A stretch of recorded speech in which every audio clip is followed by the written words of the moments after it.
بسم اللہ الرحمن الرحیم۔ مطالب الفرقان، سورۃ النحل، مکی، نمبر 16۔ قرآن مجید کی تفسیر خود قرآن مجید سے آج علامہ غلام احمد پرویز صاحب، اخذ و تلخیص محمد اکبر دکشت بھارتواج، نظر ثانی ڈاکٹر انعام الحق۔ سورۃ النحل، مکی، نمبر 16۔ قرآن مجید کی تفسیر خود قرآن مجید سے آج علامہ غلام احمد پرویز صاحب، اخذ و تلخیص محمد اکبر دکشت بھارتواج، نظر ثانی ڈاکٹر انعام الحق۔ سورۃ النحل، مکی، نمبر 16، آیت نمبر 1۔ اے اللہ، میری تمام تر کوششوں کا مقصد ربوبیت عامہ کے لیے تیری صفات کو بانداز رحمانیت و رحیمیت معاشرے کے اندر ظہور میں لانا ہے۔ قرآنی نظام کا نقطۂ ماسکہ یہ ہے کہ جو کچھ کسی کے پاس ہے وہ خدا کی طرف سے امانتیں ہیں۔ اس صورت میں قرآن کے معاشی نظام کا جو نقطۂ ماسکہ ہے، جو اس کا عمود ہے، جو اس کا محور ہے، وہ یہ بیان ہوا ہے کہ وَمَا بِكُم مِّن نِعْمَةٍ فَمِنَ اللَّهِ، سورہ 16 آیت نمبر 53۔ یعنی وہ چاہے مادی وسائل و اسباب ہوں یا انسان کی اپنی صلاحیتیں ہوں، یہ تمام بنیادی طور پر خدا کی عطا کردہ ہیں۔ یہ اسلامی نظام کی بنیاد ہے۔ جس طرح ایک مزدور کارخانے میں کام کرتا ہے اور وہ مزدوری کا حقدار ہوتا ہے، کیونکہ کارخانے میں میٹیریل، مشینری اور عمارت سب کارخانے دار کا ہوتا ہے، اس لیے وہ صرف اپنی محنت کی اجرت بطور مزدوری لینے کا حقدار سمجھا جاتا ہے۔ بالکل اسی طرح اس بہت بڑے کارگاہ کائنات کا کیونکہ مالک صرف اللہ تعالیٰ ہے، اس لیے انسان صرف اپنی محنت کا معاوضہ ایز آف رائٹ لینے کا حقدار ہے۔ لیسا للانسان الا ما سعی، سورہ 53 آیت نمبر 39۔ انسان کا حق محنت کے سوا اور کچھ نہیں ہے۔ اب اگر کسی کا محنت کی مزدوری میں گزارا نہیں ہوتا تو وہ نظام کو بتائے گا، اور نظام اس کو مزدوری کے علاوہ احسان کے طور پر اتنا کچھ دے گا جس سے اس کے گھر کا گزارا ہو جائے۔ نظام خداوندی کا اولین فریضہ ہی یہ ہے کہ وہ معاشرے کی ناہمواریوں کو ختم کر کے توازن پیدا کرے۔ اس آیت کے نام میں اس طرف اشارہ ہے کہ انسان اپنی زندگی مثل شہد کے مکھی بسر کرے، جو پھول کے رس کو چوس کر اور اسے شہد میں تبدیل کر کے بیت المال شہد کے چھتے میں جمع کر دیتی ہے اور پھر اس میں سے اپنی ضرورت بھر لیتی ہے۔ شہد کی مکھی جیسے رویے سے انسانوں کی اجتماعی محنت بھرپور اور عمدہ نتائج پیدا کرے گی۔ سورہ 16 آیت 114۔ سورۃ الحجر کی آخری آیات میں اس کشمکش کا ذکر نمایاں طور پر آ گیا تھا، جو عہد نبوی صلی اللہ علیہ وسلم کے قریباً آخری مراحل میں پہنچ چکی تھی، اور اب ایسا نظر آتا تھا کہ تبلیغ و تذکیر یا انذار و تنذیر کے مرحلے گزر چکے ہیں اور اب وہ آمنے سامنے کا ٹکراؤ ہونے والا ہے۔ نبوت کے 12 سالہ عرصہ میں ان لوگوں سے بار بار کہا جاتا تھا کہ جس روش زندگی پر تم چل رہے ہو وہ غلط ہے، یہ تمہارا نظام غلط ہے، اس کا نتیجہ تمہارے لیے تباہی اور بربادی ہوگا۔ لیکن مخالفین دولت و قوت کے نشے میں اتنے بدمست تھے کہ اللہ کی تنبیہات کو خاطر میں نہیں لا رہے تھے، اور جواباً رسول اللہ صلی اللہ علیہ وسلم سے کہتے کہ تم ہمیشہ کہتے ہو کہ تباہی آنے والی ہے تو پھر تباہی لاتے کیوں نہیں ہو؟ حقیقت یہ ہے کہ اعمال کا مجموعی اثر مرتب ہو کر سامنے آنے میں ایک وقفہ ہوتا ہے۔ جب اعمال کے مجموعی اثر کی ثقلت موازین والی کیفیت ہو جاتی ہے، یعنی جب تقریبی اعمال کے اثرات تعمیری اعمال کے اثرات پر غالب آ جاتے ہیں، تو پھر درپردہ تشکیل پاتی تباہی محسوس شکل میں سامنے آ جاتی ہے۔ نتیجہ تو ساتھ ساتھ مرتب ہوتا رہتا ہے، کیونکہ خدا سریع الحساب، سورہ 3 آیت 19 ہے، لیکن یہ نتائج بحیثیت مجموعی محسوس شکل میں ڈھلنے کے بعد ہی سامنے آتے ہیں، اور پھر تباہی ایسے مقامات سے آتی ہے جن کا ان کو شعور بھی نہیں ہوتا۔ سورہ 39 آیت نمبر 25 اور سورہ 16 آیات 26 تا 45۔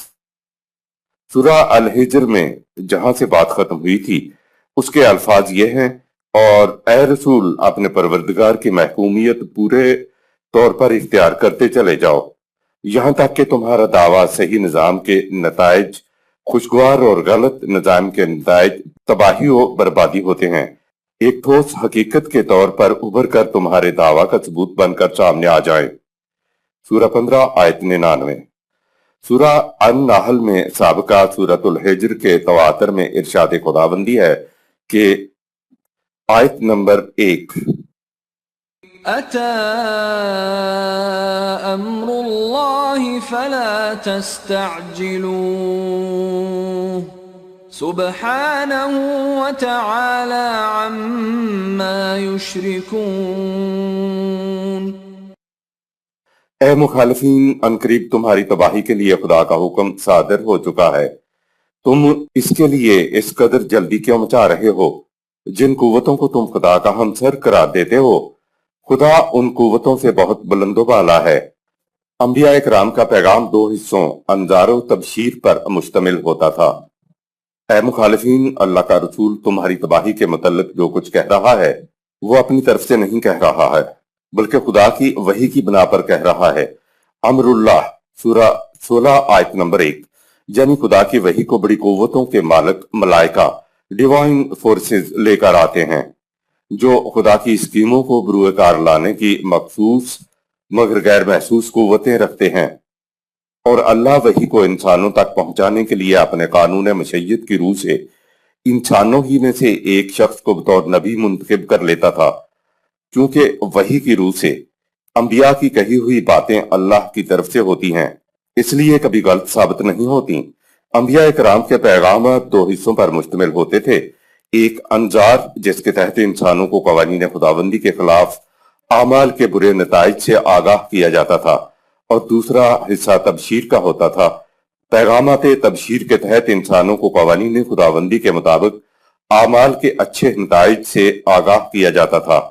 جہاں کہیں خدا غلبہ، استعلاء اور قوت و اقتدار کی بات کرتا ہے اور وارننگ دینا مقصود ہو تو وہاں ہم یعنی انا کا لفظ استعمال کرتا ہے، اور جہاں رحمت و رافت کی بات کہنی ہوتی ہے تو وہاں عام طور پر میں انا استعمال کرتا ہے، کیونکہ خدا کے سوا کسی اور کا اقتدار نہیں ہے، لہٰذا اسی کے قوانین کی نگہداشت کرو اور اپنے آپ کو تباہی کے نتائج سے محفوظ کر لو۔ تمہارے ٹھہرائے ہوئے شرکاء سے خدا بہت بلند ہے، اس لیے تم کو تمہارے غلط اعمال کے نتائج سے کوئی نہیں بچا سکتا۔ آیت نمبر 2، ينزل الملائكة بالروح من أمره على من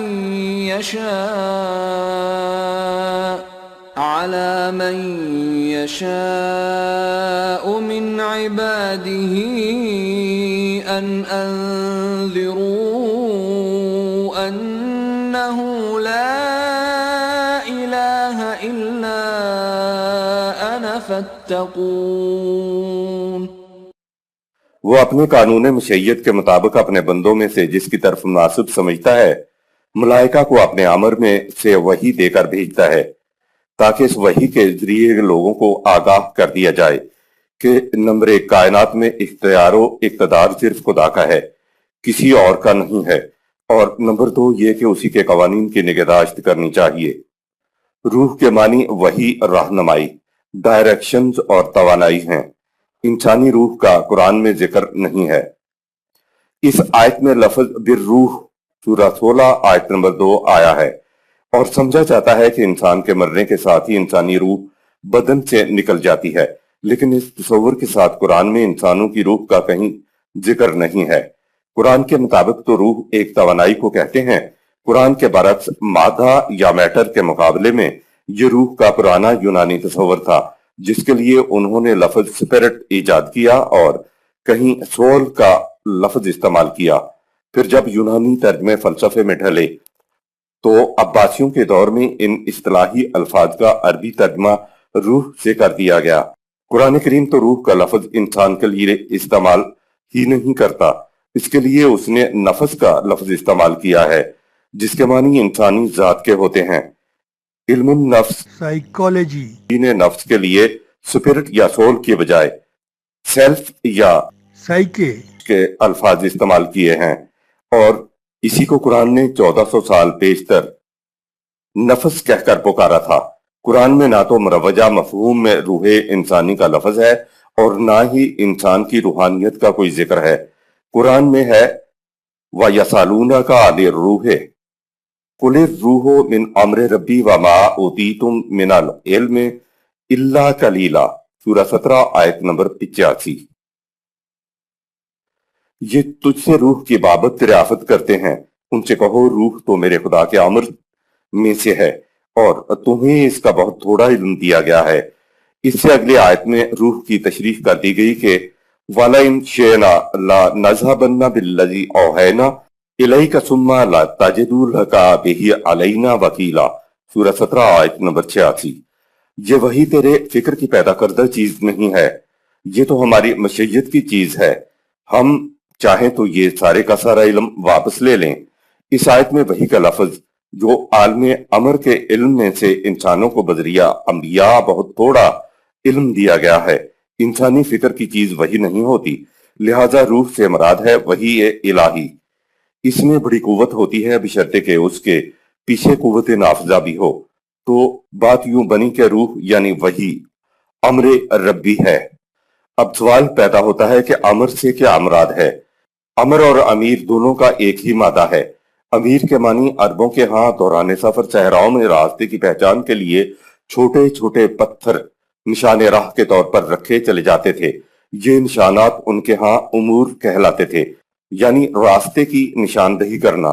حضرت عمر رضی اللہ تعالی عنہ اپنے لیے امیر کا لقب اسی لیے پسند کیا تھا کہ نظام خداوندی میں سربراہ مملکت کی حیثیت ایک نشان دہی کرنے والے کی ہوتی ہے، جو امت کے لیے قوانین خداوندی کے حدود میں رہتے ہوئے نشان راہ متعین کرتا چلا جاتا ہے۔ لہٰذا یہاں امر کے معنی حکم کے نہیں ہیں، بلکہ اس کے معنی ہے خدا کی طرف سے انسانوں کے لیے رہنمائی، ڈائریکشنز کے ہیں۔ شے کی تخلیق سے پہلے خدا رہنمائی، ڈائریکشنز کو عالم امر میں طے کرتا ہے، اس کے بعد تخلیق شدہ شے میں رہنمائی، ڈائریکشن یعنی امر کو انبلڈ یا ودیت کر دیتا ہے۔ عالم خلق میں جب امر آ جائے تو پھر خدا اس کو بدلہ نہیں کرتا، وہ غیر متبدل ہو جاتا ہے۔ انسانوں کے اختیار و ارادے کے پیش نظر رہنمائی، ڈائریکشنز یعنی امر کو ودیت کرنے کی بجائے انبیاء اکرام کے ذریعے انسانوں کو رہنمائی دی جاتی رہی، اور اب خدا کی رہنمائی قرآن کریم میں ہے۔ انسانی رہنمائی بھی جب عالم امر سے بذریعہ انبیاء عالم خلق میں آ جائے تو پھر وہ کبھی بھی تبدیل نہیں ہوتی، ہمیشہ کے لیے غیر متبدل رہتی ہے۔ روح یعنی وحی یا امر ربی کا تعلق عالم امر سے ہے۔ آیت نمبر 3۔ خلق السماوات والأرض بالحق تعالى عما يشركون۔ اس نے کائنات کی پستیوں اور بلندیوں کو بالحق تعمیری نتائج پیدا کرنے کے لیے تخلیق کیا ہے۔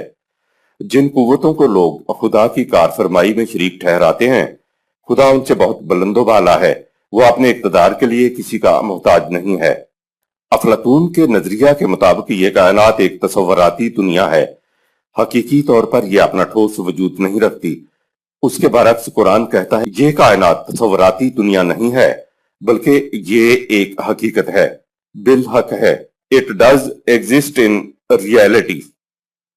خدا کی تخلیق نہ صرف تقریبی نتائج برآمد نہیں کرتی، بلکہ مثبت انداز میں خدا کی تخلیق ہمیشہ طے شدہ اپنے تعمیری نتائج ہی برآمد کرتی ہے۔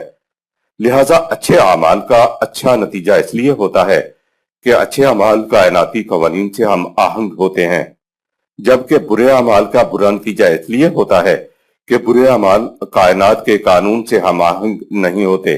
کائنات کے مرتب کردہ نتیجے کو کوئی بدل نہیں سکتا، اسی لیے کہا تعالی اما یشرکون، سورہ 16 آیت نمبر 3۔ خدا تمہارے ٹھہرائے ہوئے شریکوں سے بہت بلند ہے۔ آیت نمبر 4۔ خلق الانسان من نطفة فإذا هو خصيم مبين۔ اس نے انسان کی پیدائش نطفہ سے کی، لیکن پھر بھی یہ کھلم کھلا ہمارے قوانین کی مخالفت میں اٹھ کھڑا ہوتا ہے۔